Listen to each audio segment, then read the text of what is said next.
गर्मी का मौसम है और अल्हम्दुलिल्लाह गर्मी की शिद्दत दिन ब दिन बढ़ती ही जा रही है। ऐसे में हमारे बहुत से भाइयों की तरफ से एक सवाल बार बार पूछा जाता है, वो ये कि सख्त गर्मी की वजह से ज़ुहर की नमाज घर में अदा करना कैसा है। यानी सख्त गर्मी की वजह से जमात छोड़कर ज़ुहर की नमाज घर में अदा कर सकते हैं या नहीं, इस सिलसिले में मज़हब इस्लाम क्या हुक्म देता है। बिस्मिल्लाहिर्रहमानिर्रहीम। तो देखें, अच्छी तरह ज़हन नशीन फरमा लें कि फ़र्ज़ नमाज मर्दों के लिए जमात से पढ़ना ये हुक्मन वाजिब है। इसी तरह मस्जिद में नमाज अदा करना ये भी हुक्मन वाजिब के दर्जे में आता है। लिहाजा बग़ैर किसी शरई मजबूरी के, शरई उज़्र के घर में नमाज अदा करना या जमात छोड़ देना, इस पर अहादीस मुबारका में सख्त वईदात इरशाद फरमाई गई। चुनांचे हज़रत सैयदना अबू हुरैरा रज़ियल्लाहु तआला अन्हु से रिवायत है कि अल्लाह के रसूल सल्लल्लाहु अलैहि वसल्लम ने इरशाद फरमाया, मुझे कसम है उस ज़ात की जिसके कब्ज़े में मेरी जान है, मैंने इरादा किया कि मैं किसी खादिम को लकड़ियाँ जमा करने का हुक्म दूँ, और जब लकड़ियाँ जमा हो जाएं उसके बाद नमाज के लिए अज़ान कहने का हुक्म दूँ। जब अज़ान कह दी जाए तो मैं लोगों को नमाज़ पढ़ाने के लिए किसी ऐसे शख्स को मामूर करूँ जो लोगों को नमाज़ पढ़ाए।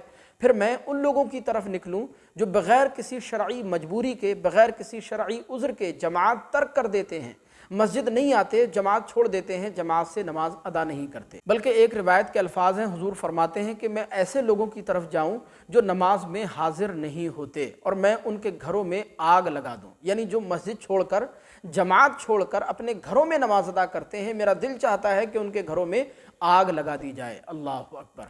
लिहाजा यहाँ से आप अंदाज़ा लगाइए कि जमात की कितनी बड़ी अहमियत और फजीलत है। अल्लाह के रसूल सल्लल्लाहु अलैहि वसल्लम ने जमात से नमाज अदा करने की कितनी ताकीद फरमाई है। लेकिन हाँ, कुछ वजूहात ऐसी हैं जिन वजूहात की बिना पर जमात को छोड़ा जा सकता है, तर्क किया जा सकता है, जमात छोड़ने का कोई गुनाह नहीं होगा। जैसे फ़ुक़हा फरमाते हैं, बहुत तेज़ बारिश हो रही हो और बहुत तेज़ बारिश में घर से निकलना दुश्वार हो, मस्जिद तक जाना दुश्वार हो, तो ऐसी सूरत में जमात को तर्क किया जा सकता है, जमात छोड़ने का कोई गुनाह नहीं होगा। दूसरा, सख्त सर्दी हो, सख्त बर्फ़बारी हो रही हो, सख्त सर्दी हो रही हो, ऐसी सूरत में अगर आप घर से निकलेंगे तो किसी तकलीफ़ में मुब्तला हो जाएंगे, किसी हरज में, नुकसान में आप पड़ जाएंगे, तो ऐसी सूरत में जमात को तर्क किया जा सकता है, कोई गुनाह नहीं होगा। इसी तरह माल या असबाब के चोरी होने का अंदेशा हो, यानी आप जमात से नमाज अदा करने के लिए अगर मस्जिद जाएंगे तो आपका माल व असबाब चोरी हो जाएगा, लोग उसको चोरी करके ले जाएंगे, तो ऐसी सूरत में भी जमात को तर्क किया जा सकता है।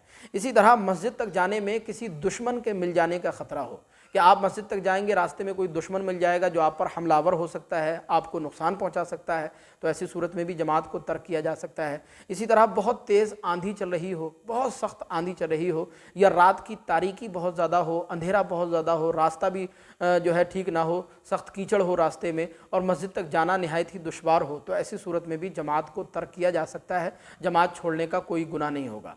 तो इन मुख्तलिफ़ आज़ार की बिना पर जमात तर्क करना जायज़ होगा, जमात को छोड़ा जा सकता है। लेकिन इन आज़ार में फ़ुक़हा कराम ने सख्त गर्मी का जिक्र नहीं किया, और उसकी वजह यह है कि गर्मी में सिर्फ़ एक वक्त की नमाज आती है, यानी ज़ुहर की, और ज़ुहर की नमाज के बारे में शरअन मुस्तहब यह है कि ज़ुहर की नमाज इतनी ताख़ीर से पढ़ी जाए कि गर्मी कुछ कम हो जाए। इसी वजह से फ़ुक़हा कराम ने गर्मी को उज़्र में शुमार नहीं किया। अलबत्ता अगर किसी एरिए में, किसी इलाके में गर्मी बहुत ज़्यादा पड़ती हो, जानलेवा गर्मी होती हो, और ऐसी सूरत में अगर आप घर से बाहर निकलेंगे तो किसी नुकसान में पड़ जाएंगे या किसी तकलीफ़ में मुब्तला हो जाएंगे, आपकी जान को नुकसान हो सकता है, किसी एरिए में बहुत जानलेवा गर्मी पड़ रही है, तो ऐसी सूरत में फिर जमात का तर्क करना जायज़ होगा। लेकिन जो काबिल बर्दाश्त गर्मी होती है, काबिल बर्दाश्त गर्मी की वजह से जमात का तर्क करना, ये मस्जिद ना जाना, जमात का छोड़ देना, ये जायज़ नहीं होगा। यहाँ पर मैं अपने तमाम भाइयों से ये बात भी करना ज़रूरी समझता हूँ कि अगर हमारे सामने सरकार मदीना सल्लल्लाहु अलैहि वसल्लम और हुजूर के मुक़द्दस सहाबाए कराम का उसवा हसना सामने रहे तो बड़ा से बड़ा अमल करना भी हमारे लिए आसान हो जाता है। जैसे रिवायत में आता है कि हुजूर अकरम सल्लल्लाहु अलैहि वसल्लम और हुजूर के मुक़द्दस सहाबा अरब की गर्मी में जुमे की नमाज अव्वल वक्त में अदा फरमा लिया करते थे। मस्जिद तंग होती थी, नीची होती थी, लोग पसीने में शराबोर हो जाया करते थे, लेकिन फिर भी वो पाकीज़ा नफूस जमात को तर्क करना गवारा नहीं करते थे, जमात नहीं छोड़ते थे। लिहाजा यहाँ से भी आप अंदाज़ा लगा सकते हैं कि जमात की कितनी बड़ी अहमियत है, इसकी कितनी बड़ी फजीलत है। इसलिए जमात को बिला वजह, बिला उज़्र शरई तर्क नहीं करना चाहिए, नहीं छोड़ना चाहिए। अलबत्ता अगर कहीं कोई मखसूस सूरत हाल दरपेश हो, किसी एरिए में बहुत ज़्यादा जानलेवा गर्मी होती हो, तो फिर वहाँ पर उस वक्त के, उस एरिए के लिहाज से और اور وہاں کے حالات کے لحاظ سے جماعت کا ترک کرنا جائز ہوگا۔ ہمیں امید ہے یہ مسئلہ آپ کو بخوبی سمجھ آیا ہوگا۔ اسی طرح کے دینی مسائل جاننے کے لیے چینل کو سبسکرائب کر کے ضرور رکھیے گا۔ السلام علیکم ورحمۃ اللہ۔